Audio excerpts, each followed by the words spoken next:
Hello everyone. सो अपने last lecture में हम लोगों ने देखा था वेवी कर्व मेथड, ठीक है, WCM, जो इनइक्वालिटीज का लास्ट पार्ट था, जिसके हेल्प से हम इनइक्वालिटी के कॉम्प्लिकेट क्वेश्चंस भी सॉल्व कर सकते थे। Now moving on to next part of elementary mathematics which is quadratic equation. थोड़ा फैमिलियर वर्ड होगा बिकॉज इसको आप पहले भी यूज कर चुके हो, इसको सॉल्व कर चुके हो। सो इस चैप्टर को आप थोड़ा देखेंगे एक अलग एंगल से, बट स्टिल स्टार्टिंग का जो पार्ट रहेगा that would be somewhat connecting to the topic जो आपने ऑलरेडी 9th-10th में पढ़ रखा होगा कि क्वाड्रेटिक इक्वेशन क्या होता है, उसको सॉल्व कैसे करते हैं। बट इवेंचुअली हम लोग उसमें डिफरेंट वेरिएशन लाएंगे, डिफरेंट अपग्रेडेशंस लाएंगे कि उसमें और सॉल्व क्या करते हैं और 10th में और 11th में क्या डिफरेंस है पर्टिकुलरली इस चैप्टर में, वो समझेंगे, ठीक है। So starting with what do mean by quadratic equation. सबसे पहले हम लोगों ने ऑलरेडी डिफाइन कर लिया है इनइक्वालिटीज, हमने इनइक्वेशन देख लिया है। तो नाउ वी क्लियरली नो कि इक्वेशन वर्ड का मतलब क्या होता है, इक्वल टू साइन होगा, ठीक है।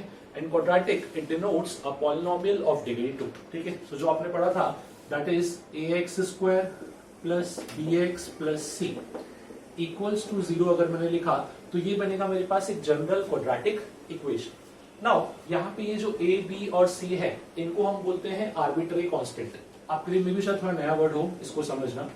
एक होता है कांस्टेंट, एक होता है arbitrary constant. Arbitrary constants, constants वो जिनका वैल्यू बदलेगा नहीं, लाइक 1 2 3 ये सब कांस्टेंट है, कहीं भी चले जाओ यूनिवर्स पे 1 का वैल्यू 1 ही रहेगा। बट आर्बिट्ररी कांस्टेंट वो जो क्वेश्चन के हिसाब से खुद को चेंज कर सकता है। लाइक ये a का वैल्यू कुछ फिक्स नहीं है, ये a कोई भी वैल्यू ले सकता है, तो इसको मैं क्या बोलूंगा, arbitrary constant. But still we have some boundation on the value of abc। आपने ऑलरेडी पढ़ा होगा कि क्वाड्रेटिक इक्वेशन के अंदर कभी भी a का वैल्यू 0 नहीं हो सकता, ठीक है। सिर्फ ये एक ही कंडीशन है, बाकी हम सिंपल सा बोलेंगे कि आपके पास a b c belongs to real number, but under the condition कि a क्या होना चाहिए अपने पास, नॉट इक्वल टू 0। a 0 नहीं हो सकता, उसके अलावा बाकी कोई भी नंबर दे दो, सब कुछ यहाँ पे अलाउड है, ठीक है। इनफैक्ट b और c 0 हो सकते हैं बट a कभी 0 नहीं होगा। द रीजन वॉज कि हम लोग क्या पढ़ रहे हैं, क्वाड्रेटिक इक्वेशन। अगर गलती से a 0 हो गया तो इक्वेशन क्वाड्रेटिक ही नहीं रहेगा। क्वाड्रेटिक वो क्यों है, because of degree of variable, क्योंकि x का डिग्री क्या है अपने पास 2, इसलिए उसको क्वाड्रेटिक बोला था। तो यहाँ पे इसलिए a should not be equals to 0। Now quadratic equation में एक तो हमने देखा कि abc का वैल्यू क्या हो सकते हैं, एक होता है solution of quadratic equation. Solution of quadratic equation, इसी को कुछ लोग जीरोस के नाम से भी जानते हैं, जीरोस ऑफ अ इक्वेशन। इसका मतलब क्या था, तो सिंपल सा value of x which satisfies value of x which satisfies given equation, उसी को हम क्या बोलते हैं, उसका सोल्यूशन। सिंपल सा इसको इन अदर वर्ड आपने बोला होगा रूट ऑफ इक्वेशन, वो भी सेम ही है, इसी को हम बोलते हैं रूट ऑफ क्वाड्रेटिक इक्वेशन। अच्छा, इन रूट्स की खास बात क्या थी, सो क्वाड्रेटिक इक्वेशन मतलब क्या हुआ, डिग्री 2 का पॉलिनोमियल। एक सिस्टम जो डिग्री क्या रिप्रेजेंट करती है, डिग्री रिप्रेजेंट करती है कि उस इक्वेशन के मैक्सिमम नंबर ऑफ रूट्स कितने आ सकते हैं, ठीक है। सो क्वाड्रेटिक है, डिग्री कितना है 2, तो हम सिंपल बोलते हैं कि इसके मैक्सिमम नंबर ऑफ रूट कितने हो सकते हैं 2, पर वो 2 से कम या फिर 0 1 2 कुछ भी हो सकता है अपने पास। तो सिंपली हमने ये बोला कि सोल्यूशन का मतलब क्या था, रूट्स, और यू कैन से अपने पास उसके नंबर ऑफ सोल्यूशन या नंबर ऑफ जीरोस, ठीक है। नाउ क्वाड्रेटिक इक्वेशन को सॉल्व करने के लिए आपने 3 टेक्निक्स पढ़े होंगे, मैं तीनों को एक बार रिकॉल कराता हूँ। फर्स्ट होता है अपने पास factorization method,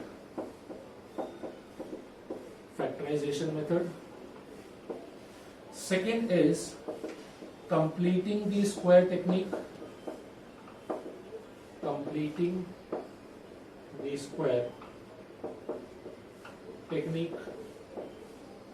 third is formula method। ये 3 टेक्निक होते हैं, ऑब्वियसली तीनों के अपने अपने यूज है।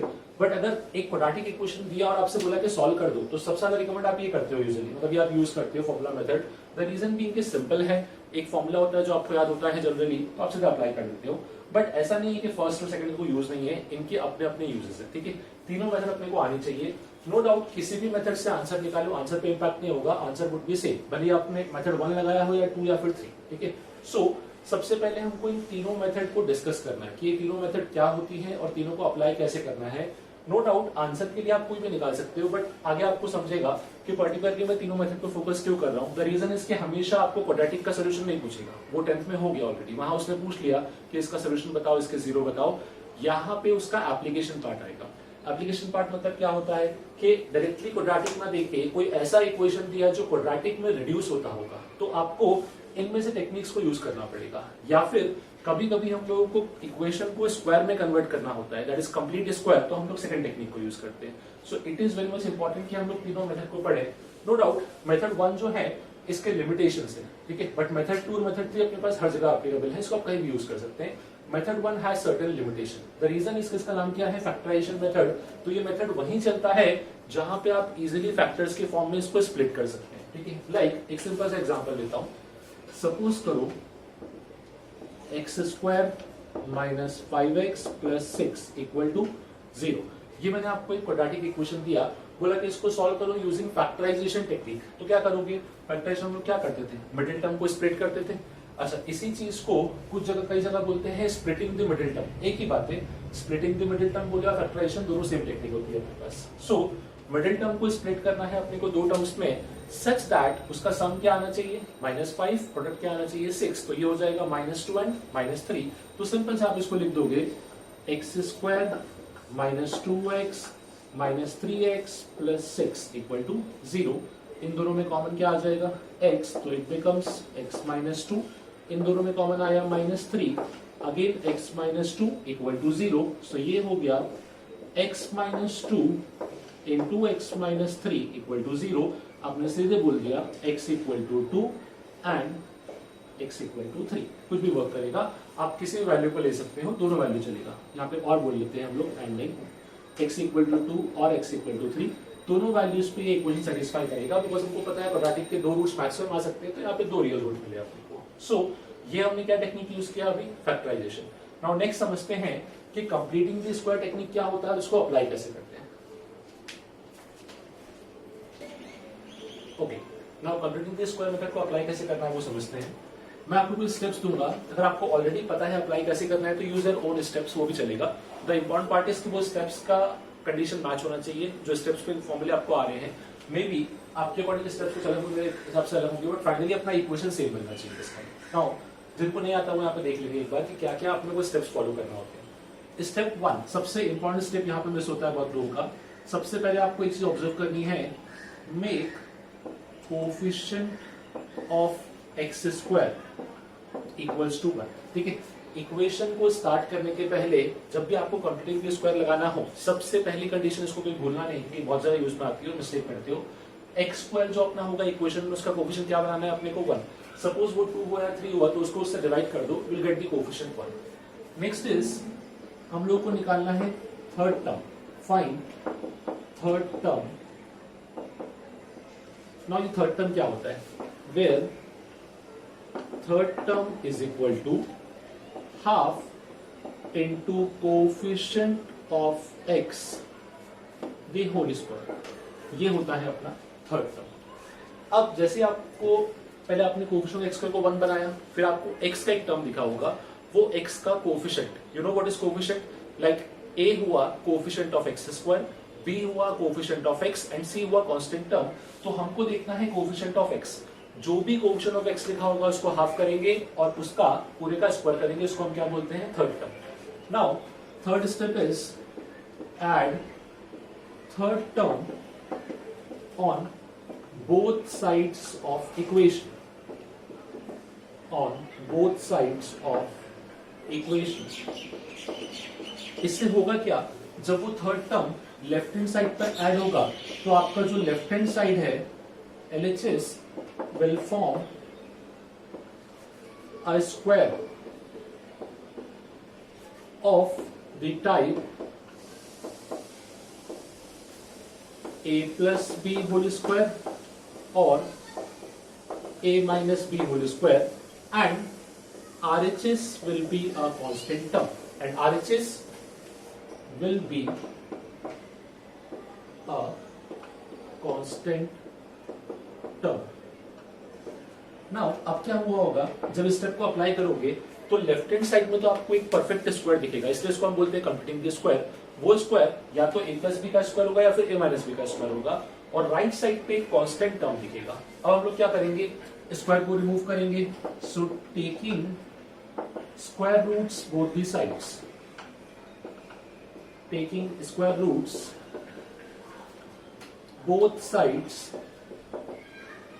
सो इससे अपने को क्या मिल जाएगा, लेफ्ट हैंड साइड में एक x का एक्सप्रेशन मिलेगा, राइट साइड में कांस्टेंट टर्म, सीधे अपने को x का आंसर मिल जाएगा। तो ये स्टेप फॉलो करना होते हैं। अगेन एक बार वापस बोल रहा हूं, समझना, अगर आपको ऑलरेडी मेथड पता है या आप कोई और मेथड यूज करते हो to use this completing the square technique, तो आप उसको यूज करो, it is not recommended. But हाँ, अगर आपको नहीं आता है तो इसको भी यूज कर सकते हो, बिकॉज कहने के आगे मैं इसी मेथड को पर्टिकुलरली कुछ क्वेश्चन में यूज करूंगा, not for solving the quadratic equation but to solve some other question जो इस फॉर्म के रहेंगे अपने पास, जहां पे एग्जैक्टली मुझे इक्वेशन सॉल्व नहीं करना होगा, बट स्टिल इस मेथड से मुझे बेनिफिट होगा वहां पे, ठीक है। So now this was the steps जो हमको फॉलो करने हैं while applying completing the square method. अब देखते हैं कि एग्जांपल जिसमें हम इस स्टेप को अप्लाई करेंगे।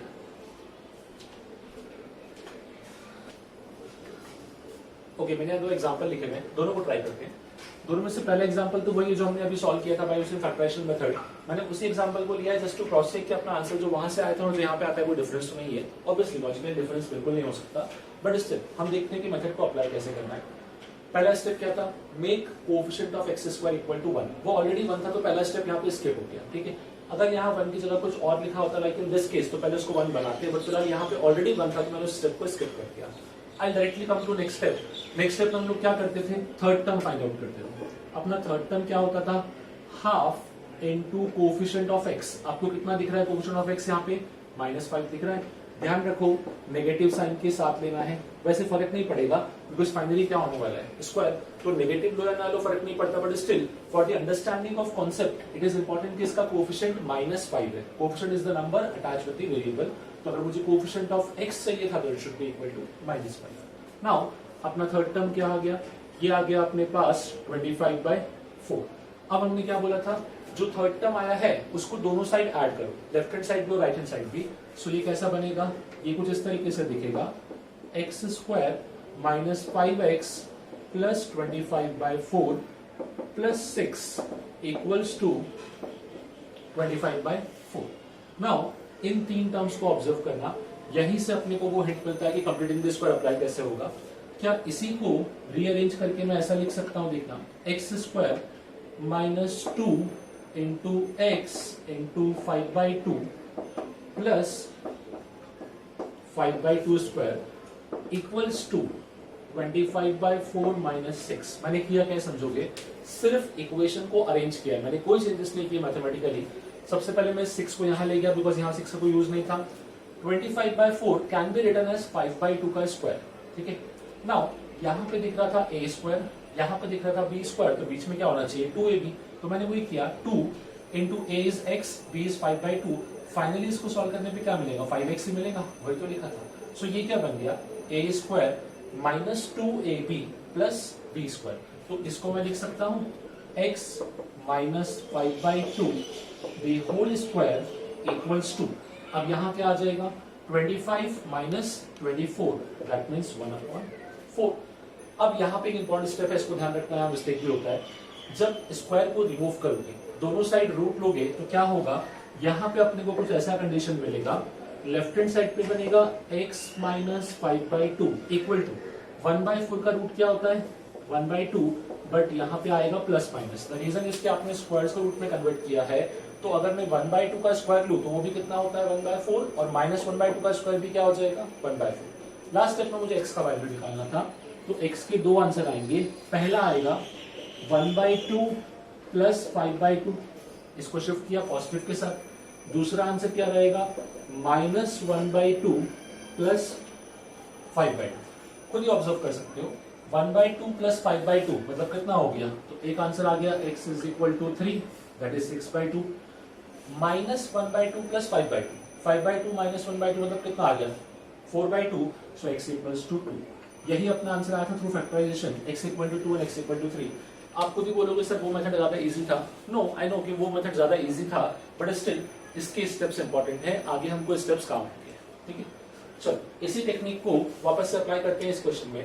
आपको दिख गया होगा मैंने चेंजेस क्या किए, यहाँ पे कोएफिशिएंट ऑफ एक्स स्क्वायर 1 था, अब मैंने क्या ले लिया है उसको 6। तो अपना पहला स्टेप क्या होगा, make coefficient of x square equal to 1। अब 1 कैसे बनाएंगे, तो कुछ नहीं, एक साइड पे 0 लिखा हुआ है, डिवाइडिंग बोथ साइड बाय 6। जैसे ही दोनों साइड को मैं 6 से डिवाइड करूंगा तो एक्सप्रेशन क्या बन जाएगा, x square minus x by 6 minus 1 by 6 equal to 0। ये बनेगा अपना एक्सप्रेशन। बाकी पूरा स्टेप सेम चलेगा। अब हम लोग क्या करते थे, थर्ड टर्म निकालते थे। Third term equals to half into coefficient of x, कितना दिख रहा है यहाँ पे, माइनस 1 बाय 6 और इस पूरे का square. 1 by 2 into minus 1 by 6 कितना हो गया, माइनस 1 बाय 12 हो गया। माइनस 1 बाय 12 का स्क्वायर मतलब 1 बाय 144। जब 1 बाय 144 बन गया तो ये अपना क्या आ गया, थर्ड टर्म। अगेन दोनों तरफ ऐड कर देंगे तो ये कैसा दिखेगा, x square minus x by 6 plus 1 by 144 minus 1 by 6 equal to 1 by 144। ये बनेगा इस टाइप का एक्सप्रेशन। अब इसको सिंप्लीफाई करते हैं तो अगेन ये तीन टर्म, इसको अगर मैं अरेंज करने चाहूं तो कैसा बनेगा, x square minus 2 into x into 1 by 12 plus 1 by 12 का square equal to 144 plus 1 by 6। Again a square plus b square minus 2ab। So ये अपना क्या हो जाएगा, x minus 1 by 12 the whole square is equal to, यहाँ पे क्या आ गया, इन दोनों का एलसीएम रहेगा 144, यहाँ पे आएगा 1 प्लस 24, दैट मीन्स ये फाइनली हो गया 25। ठीक है, अगेन स्क्वायर रूट लेंगे दोनों तरफ। जब स्क्वायर रूट लेंगे तो किस चीज का ध्यान रखना था कि इस नंबर का रूट तो होगा, इसका स्क्वायर रूट लगेगा बट साथ में क्या आएगा, प्लस माइनस साइन। तो अब यही इक्वेशन किस में कन्वर्ट होगा, x minus 1 by 12 is equals to क्या आ जाएगा, plus minus root 25 is 5, root 144 is 12। So finally answer क्या मिलेगा, एक आंसर मिलेगा x is equal to 1 by 12 plus 5 by 12, मतलब फाइनली क्या आ जाएगा 6 बाई 12। तो एक वैल्यू तो मिला x is equal to 1 by 2, ये हुआ अपना एक आंसर। सेकेंड आंसर के लिए हम लोग नेगेटिव वैल्यू को लेंगे, so x is equal to 1 by 12 minus 5 by 12। So 1 by 12 minus 5 by 12 मतलब कितना हो जाएगा, माइनस 4 बाई 12। तो नेक्स्ट आएगा x is equal to minus 1 by 3। तो इस क्वेश्चन का आंसर रहेगा either x is equal to 1 by 2 और x is equal to minus 1 by 3। Again जो मेथड था वो नो डाउट कॉम्प्लिकेटेड है, but I would again repeat कि इस मेथड को ध्यान रखो, ये मेथड बहुत जगह अपने को काम आएगा, not only in quadratic equation but बहुत सारे और भी चैप्टर्स है जहां पे पर्टिकुलरली इसका एप्लीकेशन अपने को लगेगा। So this was all about completing this square method. Now next देखते हैं अपने पास formula method. Okay, so now the third and most widely used technique, which is formula method, जो जनरली सब लोग यूज कर लेते हो। क्या होता था फॉर्मूला मेथड, सपोज इक्वेशन है ax square plus bx plus c equal to 0। So यहाँ से आपको सीधे एक आंसर मिलता था, दैट आंसर वाज कि x का वैल्यू क्या आएगा, minus b plus minus root b square minus 4ac upon 2a। ठीक है, सीधे इस फॉर्मूले को यूज करते थे, आपको दोनों वैल्यू एक्स के डायरेक्टली मिल जाते थे, कोई प्रॉब्लम नहीं था, और इससे अपने को आंसर सबसे इजी वे में मिलता है, मतलब without any tension, without any calculation सीधे हम आंसर निकाल लेते हैं। बट डू यू नो कि ये फॉर्मूला कहाँ से आया। ठीक है, जिनको नहीं पता समझना, हमको लगता है कि फॉर्मूला मेथड ज्यादा हेल्पफुल है as compare to completing the square, but actually formula method भी कंप्लीटिंग द स्क्वायर से ही डिराइव हुआ है। समझना कैसे, हम लोग क्या करते हैं, जो अपने कंप्लीटिंग द स्क्वायर मेथड का स्टेप्स थे, अब मैं उसी स्टेप्स को इस जनरल इक्वेशन में अप्लाई करता हूँ। ठीक है, आप लोग बताना, रिपीट करना कैसे था। पहला स्टेप क्या था अपने पास, make coefficient of x square equals to 1। तो क्या करेंगे, दोनों साइड a से डिवाइड कर दें, क्या बन जाएगा, x square plus b upon a x plus c upon a equal to 0। ये तो हुआ अपना स्टेप 1। नेक्स्ट स्टेप क्या था, थर्ड टर्म बनाना। थर्ड टर्म का फॉर्मूला था अपने पास, third term is equal to half into coefficient of x which is b upon a to the whole square।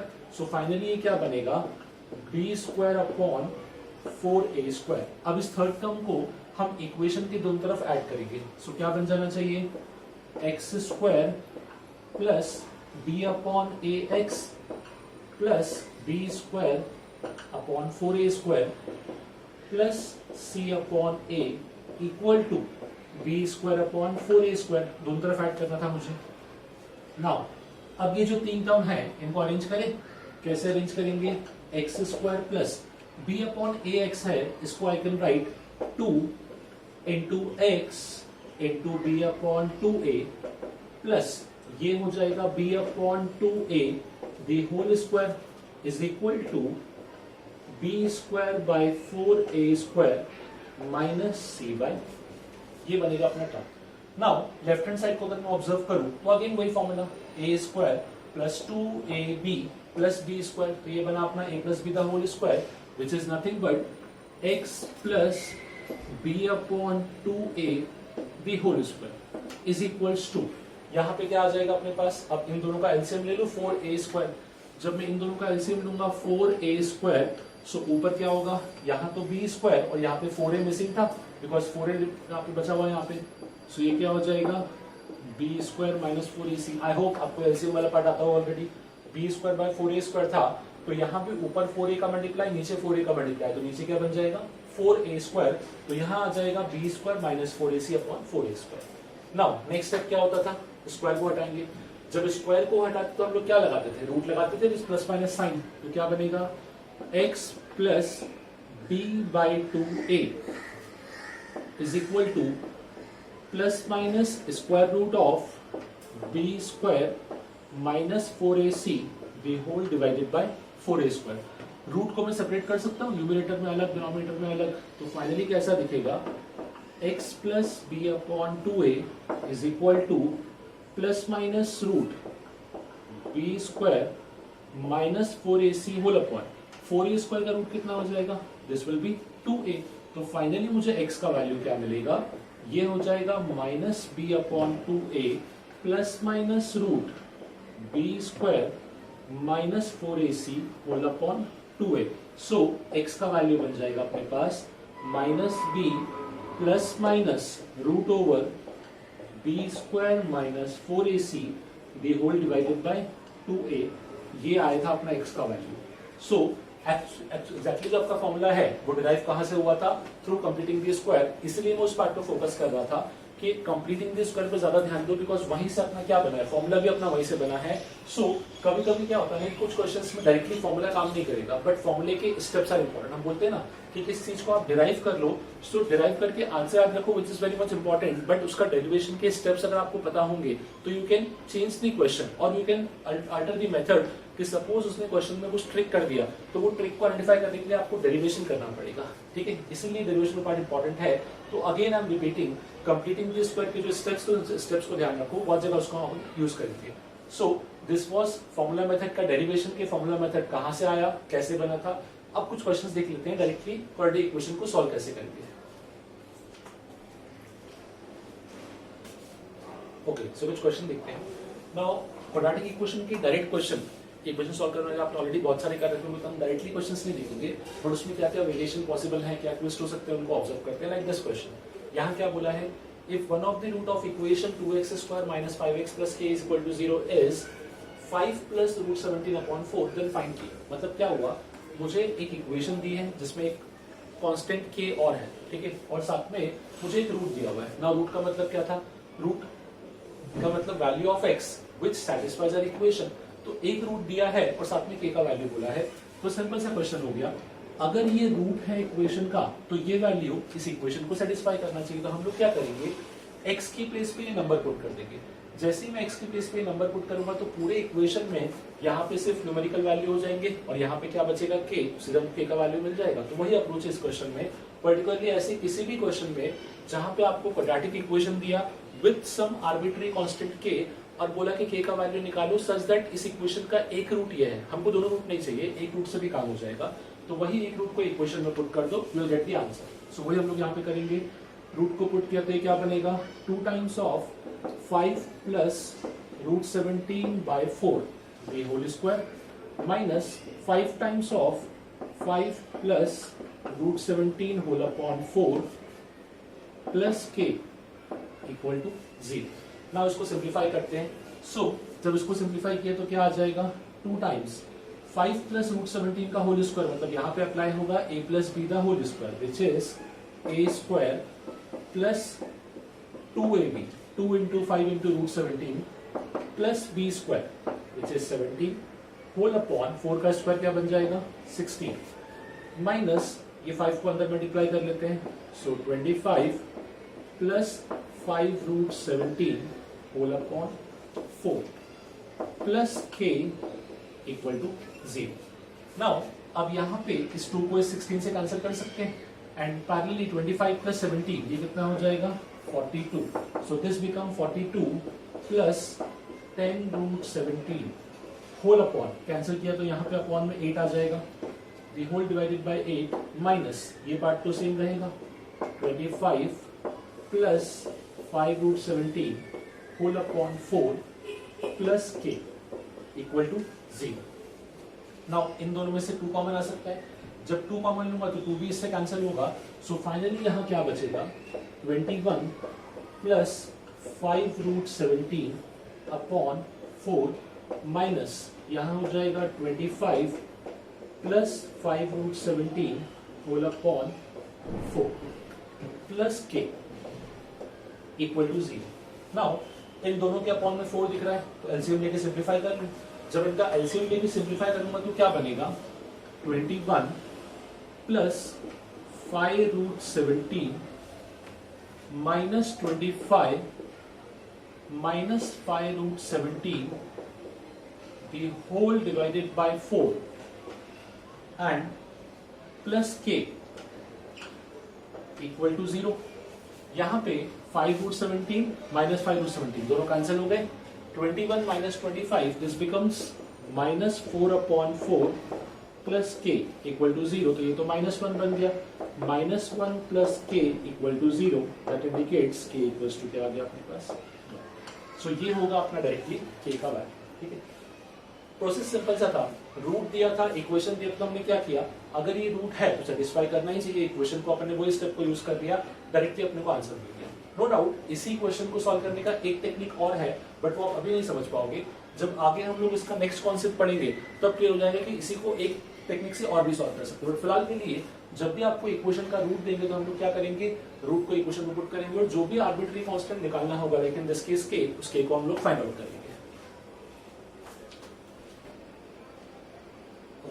There are certain equation या certain expression जो quadratic equation solve होते हैं but दिखता नहीं है कि वो quadratic थे तो अभी हम लोग उसी पार्ट को डिस्कस करेंगे जिससे थोड़ा सा आपको एक अलग टाइप के क्वेश्चन देखने को मिलेंगे जो आपने पहले नहीं किए होंगे।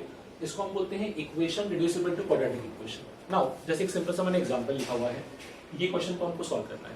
पहली बात तो क्वेश्चन आपको समझना चाहिए दूसरा ये पता होगा कि इक्वेशन में क्वाड्रेटिक तो कहीं से कहीं तक दिख ही नहीं रहा है स्पेशली इक्वेशन नहीं है ये तो खाली एक एक्सप्रेशन लिखा हुआ है अपने पास। ठीक है सो एक चीज समझोगे जो मैं आपको टाइप भी बताने जा रहा हूँ वो टाइप के कोई स्पेसिफिक अपने पास कोई टेक्निक नहीं है लाइक जैसे कंप्लीटिंग द स्क्वायर था तो सॉल्व करने के स्टेप फिक्स थे अपने पास कि ये स्टेप फॉलो करो ऐसे क्वेश्चन में स्टेप्स नहीं होंगे तो try to remember the type of question. जैसे इसको मैं एक टाइप बोल दूंगा जहां पे हमने क्या किया एक नंबर लिखा हुआ है एक सीरीज ऑफ नंबर्स चल रहे हैं एक के अंदर एक कहां तक जा रहा है अप टू इनफाइनाइट सीरीज तो इसी को हम बोलते हैं इनफाइनाइट सीरीज बेसिकली। ठीक है इन्फिनिटी तक ये नंबर जा रहा है तो ऐसे क्वेश्चन को सॉल्व करने के लिए क्वाड्रेटिक हेल्प करेगा।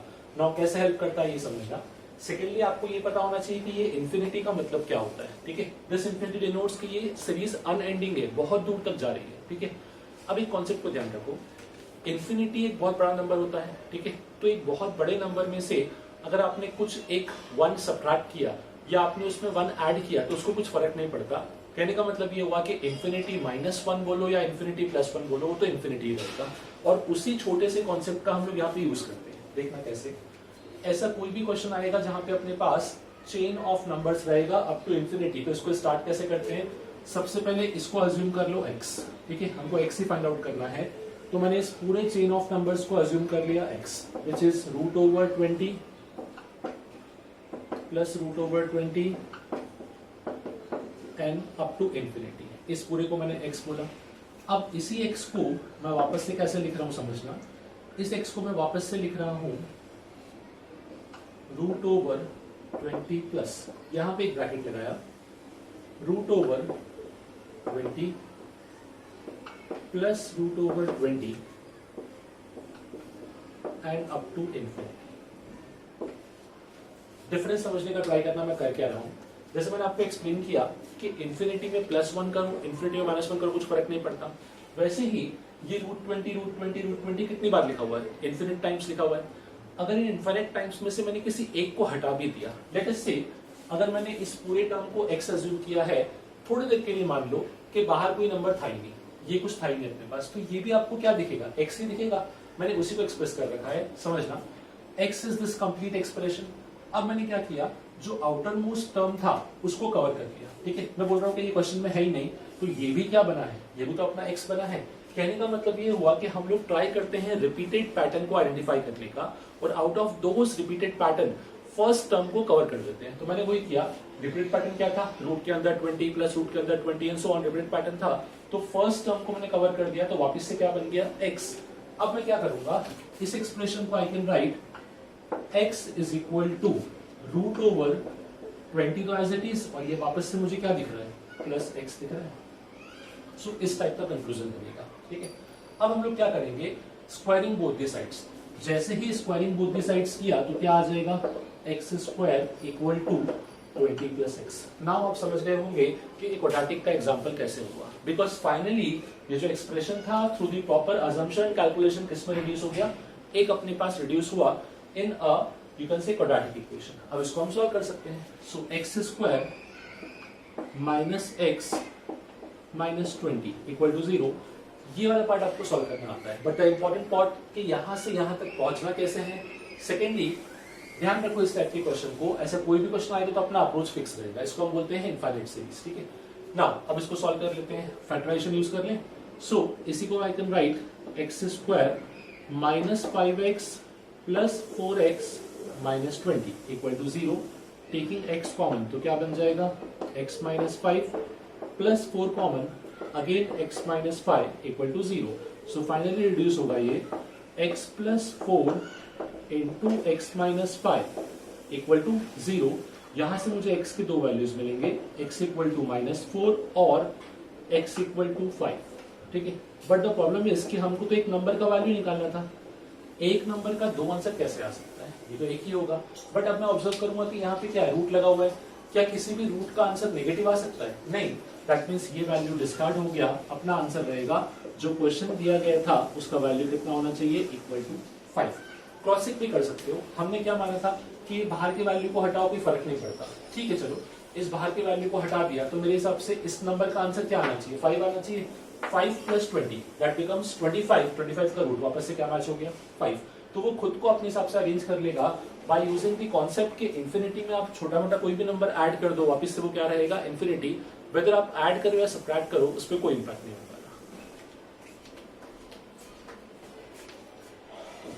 ओके, एक और एग्जांपल लिखते हैं सिमिलर टाइप का।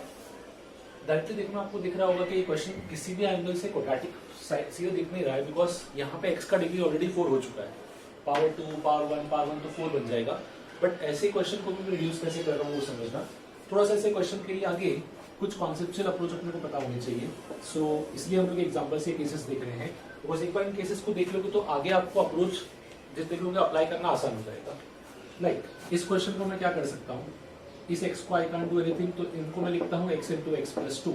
ये जो x² माइनस 1 है, क्या इसको I can write x minus 1 into x plus 1। अब बेनिफिट क्या हुआ ये समझना, 4 नंबर मल्टीप्लीकेशन में है। अब मुझे पता है कभी भी अगर a into B into C into D लिखा हो तो मैं उनको आपस में अरेंज कर सकता हूँ। मतलब मुझे किस किस को मल्टीप्लाई करना हो मेरे ऊपर डिपेंड करता है, तो मैं इसको अरेंज कैसे कर रहा हूँ वो देखना।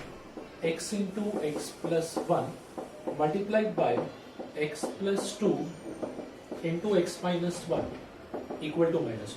अब क्या हुआ, इसका मल्टीप्लाई इसमें करते हैं तो ये बनेगा x² प्लस एक्स। नाउ इन दोनों का आपस में मल्टीप्लाई करते हैं तो फर्स्ट टर्म क्या बनना चाहिए, x² minus x plus 2x minus 2 equal to -1। इसी को थोड़ा सा और अरेंज कर लेते हैं, x² प्लस एक्स, यहाँ पे क्या आ जाएगा x² minus x plus 2x मतलब x माइनस 2 इक्वल टू -1। अब आपको क्वेश्चन अच्छे फॉर्म में दिखा है। देखो यही क्वेश्चन अगर सॉल्व भी करवाना होता तो मैं इस फॉर्म में भी दे सकता था, बट थोड़ा सा इस फॉर्म में टिपिकली कन्वर्ट किया। द रीजन वाज कि यहाँ से डायरेक्टली ऑब्जर्व नहीं होता कि कैसे क्वाड्रेटिक बनेगा, बट अब दिख रहा है कि क्वाड्रेटिक कैसे बन सकता है। आपको ये टर्म ऑब्जर्व हो रहा है एक्स स्क्वायर प्लस एक्स। मैं एक काम करता हूँ, इस x square plus x for a time being इसको टी अज्यूम कर लेता हूँ। जब मैं इसको टी अज्यूम करूंगा तो ये एक्सप्रेशन या इक्वेशन क्या बन जाएगा, T into T minus two equals to minus one. अब इसका बेनिफिट क्या होगा समझना, अब ये प्रॉपरली क्वाड्रेटिक बना है, t square minus two t plus one equal to zero, इस फॉर्म में कन्वर्ट हो गया, t square minus two t और plus one equal to zero. क्या इसको मैं लिख सकता हूं t minus one the whole square equal to zero, ये बन गया अपने पास t minus one the whole square. अब अगर किसी नंबर का स्क्वायर जीरो है दैट मीन्स वो नंबर भी क्या होना चाहिए, जीरो। तो T minus one equal to zero मतलब टी इक्वल्स टू क्या आ गया अपने पास, वन। तो ये होगा टी का वैल्यू, बट हमको टी नहीं सॉल्व करना था, हमको क्या सॉल्व करना था, एक्स, बिकॉज इक्वेशन दिया था अपने को। अब टी को हमने क्या अज्यूम किया था, एक्स स्क्वायर प्लस एक्स, तो अपना क्वेश्चन क्या बनेगा, x square plus x equal to one, और इसी को I can write x square plus x minus one equal to zero. अब यहाँ पे अगर मैं ऑब्जर्व करूं तो फैक्टराइज तो मुझे दिख नहीं रहा, बिकॉज फैक्टर्स डायरेक्टली ऑब्जर्व नहीं हो रहे, तो बेस्ट ऑप्शन क्या रहेगा, फॉर्मूला अप्लाई कर दे सीधे।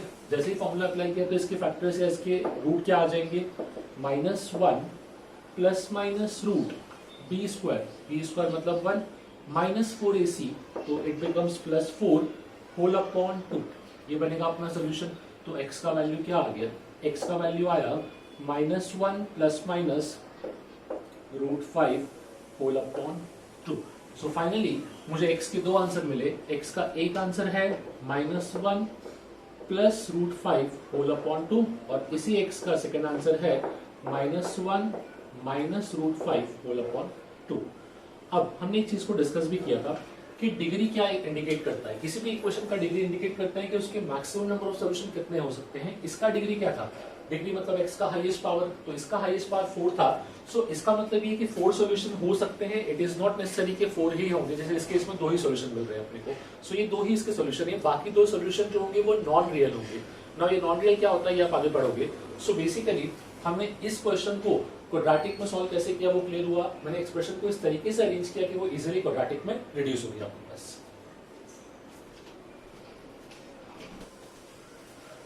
ओके, नेक्स्ट क्वेश्चन देखते हैं। ये काइंड ऑफ डायरेक्टली ऑब्जर्व हो रहा है कि ये क्वाड्रेटिक में रिड्यूस हो सकता है, कैसे।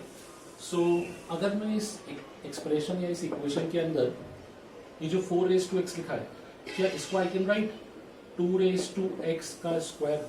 बेसिकली मैंने प्रॉपर्टी ऑफ इंडाइसेस यूज किया है, देखना कैसे, 2 स्क्वायर की पावर x, यही होता है 4 रेज टू एक्स, ठीक है। और हम लोगों ने प्रॉपर्टी ऑफ इंडाइसेस में पढ़ा था कि आप पावर्स को आपस में इंटरचेंज कर सकते हो, तो it is nothing but equal to 2 raise to x का स्क्वायर। तो मैंने इस प्रॉपर्टी को यूज कर लिया है। सो अगेन वही 4 रेज टू एक्स बना 2 रेज टू एक्स का square minus 5 times 2 raise to x plus 4 equal to क्या आ जाएगा, 0। ना इसको स्टार्ट करने के लिए क्वाड्रेटिक के फॉर्म में दिख रहा है, बट मैं क्या अज्यूम कर लेता हूँ, 2 रेज टू एक्स को टी अज्यूम करता हूँ, इससे ये परफेक्ट क्वाड्रेटिक बने। तो अब ये क्या हो जाएगा, T square minus 5t plus 4 equal to 0। Directly factorise हो रहा है तो फैक्टर्स निकाल लेते हैं इसके, T square minus 4t minus T plus 4 equal to 0। T common लिया तो ये हो जाएगा t माइनस 4 माइनस 1 कॉमन लिया, again t minus 4 equals to 0। So finally ये हो जाएगा t minus 1 into T minus 4 equals to 0। That indicates कि t के दो वैल्यूज आएंगे, either t is equal to 1 और t is equal to 4। But हमको t नहीं सॉल्व करना था, हमको x सॉल्व करना था, ठीक है। सो t हमने क्या अज्यूम किया था, 2 raise to power x। Compare कर लेते हैं, जब 2 रेज टू x अपने पास 1 होगा तो इसका मतलब क्या हुआ, तो क्या इसी को I can write 2 raise to x, 1 को I can write 2 to the power 0, मतलब x इक्वल टू क्या आ गया अपने पास, 0 आ गया। तो this was one solution. Second, 2 raise to x is equal to 4, इस 4 को आई कैन राइट 2 स्क्वायर, मतलब यहाँ पे आ गया मेरे पास x इज इक्वल टू 2। तो ये हो गया अपना सेकंड सॉल्यूशन। सो बेसिकली कुछ नहीं, हमने डायरेक्टली ऑब्जर्व किया कि क्वाड्रेटिक बन रहा था तो क्वाड्रेटिक को बनाया बाय द प्रॉपर सब्स्टिट्यूशन। और फिर आखिरी स्टेप में ध्यान रखो, कभी कभी मिस्टेक करते हो सिर्फ t निकाल के क्वेश्चन छोड़ देते हो, नहीं, आपको t नहीं फाइंड आउट करना था, आपको फाइंड करना था x का वैल्यू। और जानबूझ के ऐसे क्वेश्चन में क्या होता है कि ऑप्शन में आपको दो ऑप्शन तो 0 2 और एक 2 1 4 भी दिखेंगे, ताकि कंफ्यूज होकर आप जल्दी में उस पर टिक कर दो, but be careful. Final aim is to find the value of x only.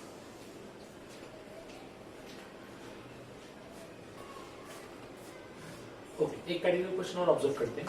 Now इस कैटेगरी के लिए एक ट्रिक होता है, इसको ध्यान रखना।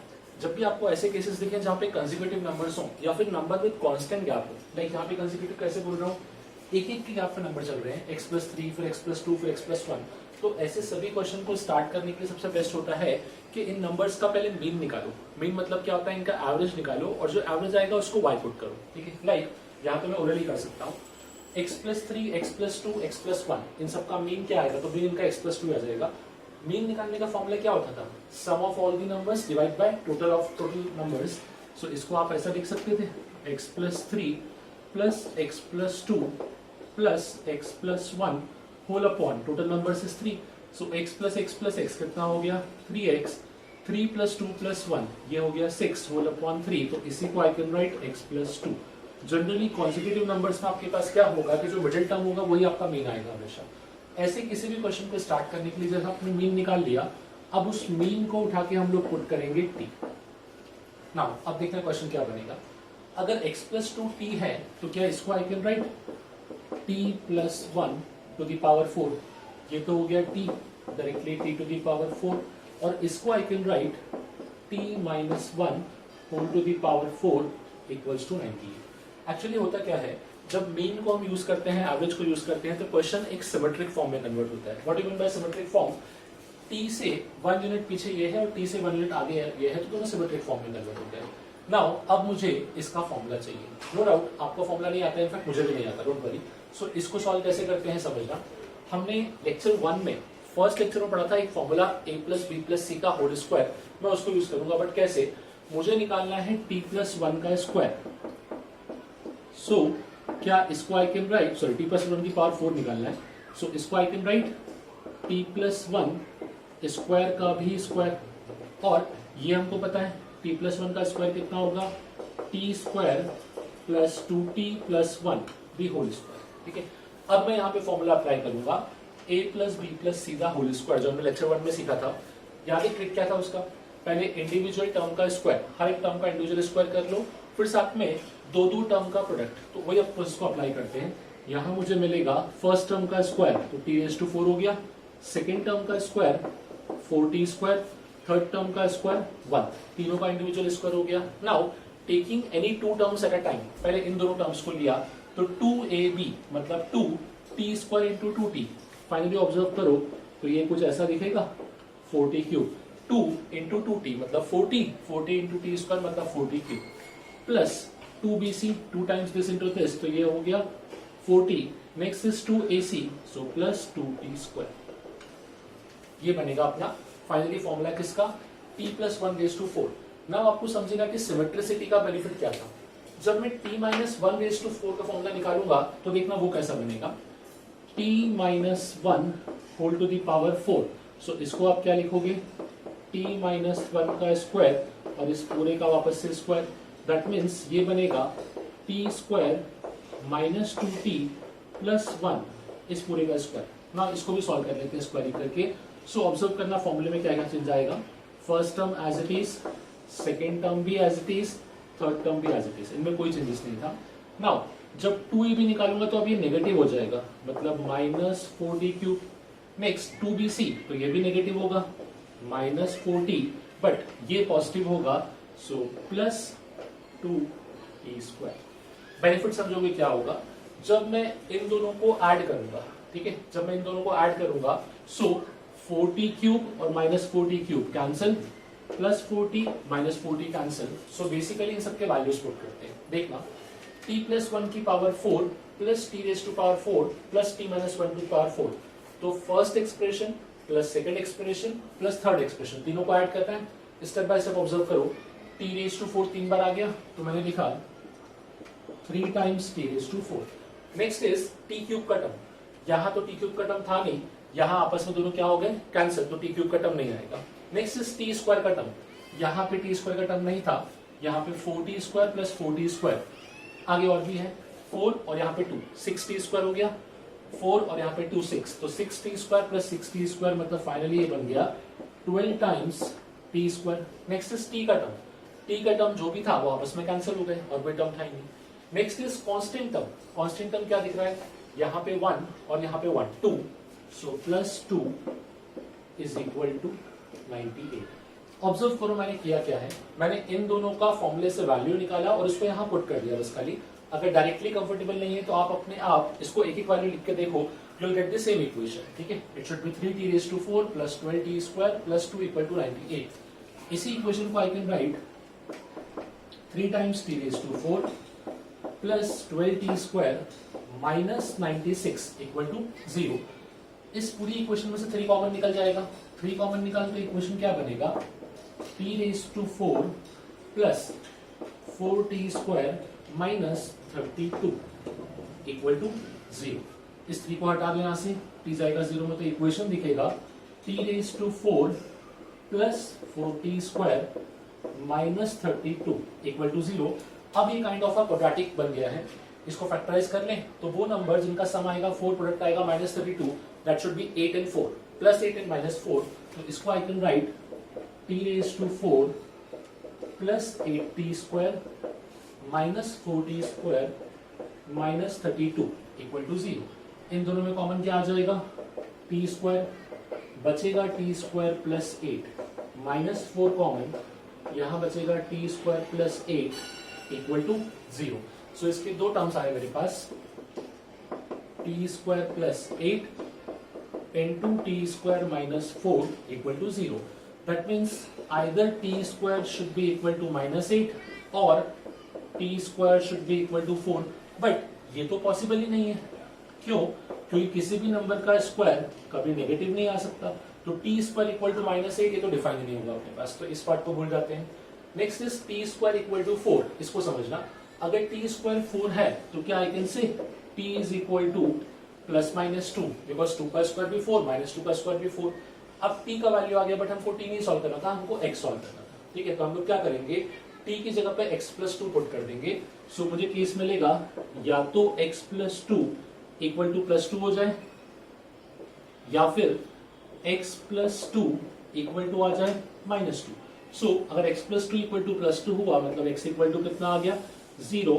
सो this should be my first answer. और अगर x plus 2 equal to minus 2 हुआ तो x इक्वल टू माइनस 4, ये होना चाहिए अपना सेकंड आंसर। दोनों वैल्यूज को चेक कर लेते हैं, क्रॉस चेक भी करते हैं एक बार।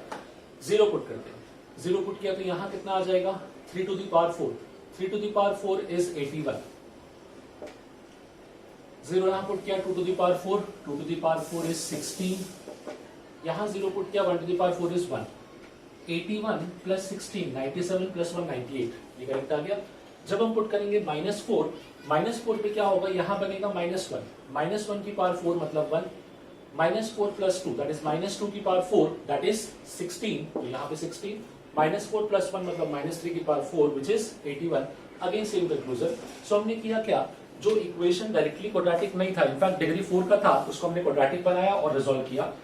द इंपॉर्टेंट स्टेप इज कि ध्यान रखो, जब भी किसी क्वेश्चन में कंसेक्यूटिव नंबर्स होंगे x प्लस 3 x प्लस 2 या फिर कंसेक्यूटिव ना हो कि डिफरेंस कांस्टेंट, सपोज करो इसी क्वेश्चन में एक नंबर x प्लस 5 होता, दूसरा x प्लस 3 होता और तीसरा x प्लस 1 होता, अभी भी डिफरेंस कांस्टेंट, दोनों का डिफरेंस चल रहा है, तो भी आपको सेम स्टेप यूज करना है। ऐसे सभी क्वेश्चन हम लोग क्या करेंगे, हम लोग लेंगे नंबर्स का एवरेज और फिर उसको सॉल्व कर लेंगे। ध्यान रखो, whether it's a case of addition और it's a case of multiplication, हम लोग इस क्वेश्चन को आइडेंटिफाई करने के बाद यही प्रोसेस को यूज करते हैं कि पहले मीन निकालेंगे। ये मैंने वही प्रोसेस कर रखा है, देयर इज नथिंग बट इनका मीन निकाला और फिर मीन के बाद मैंने उस नंबर को उठा के टी पुट कर दिया, तो इससे अपने को आंसर मिला बेसिकली, ठीक है। सो दिस वाज ऑल अबाउट कि क्वाड्रेटिक की डायरेक्ट केस ना हो कि इनडायरेक्ट केस कैसे दिखते हैं, किस क्वेश्चन को आइडेंटिफाई कैसे करते हैं। हमने कुछ 3 से 4 टाइप के क्वेश्चन देखे, जिसमें आपने ऑब्जर्व किया होगा कि हर एक क्वेश्चन में अप्लाई करने का टेक्निक अलग था। इट्स नथिंग लाइक कि एक सेट ऑफ स्टेप चल रहा है, इसको आपने फॉलो कर लिया। तो आपको केयरफुल रहना है टाइप ऑफ क्वेश्चन पे। लाइक जो इन्फिनिट वाला क्वेश्चन था उसका अप्रोच अलग था, इस क्वेश्चन का अप्रोच अलग है। तो जितने भी हमने आज एग्जांपल देखे हैं, इन एग्जांपल्स को ध्यान रखो थोड़ा सा, और इन एग्जांपल्स के बेसिस पे कोई आपको क्वेश्चन दिखेगा तो उसके लिए आप सिमिलर अप्रोच यूज कर सकते हो। So that's it for today. इसके बाद नेक्स्ट हम देखेंगे कि सम ऑफ रूट्स और प्रोडक्ट ऑफ रूट्स को हम लोग डील कैसे करते हैं in case of quadratic equation. Thank you.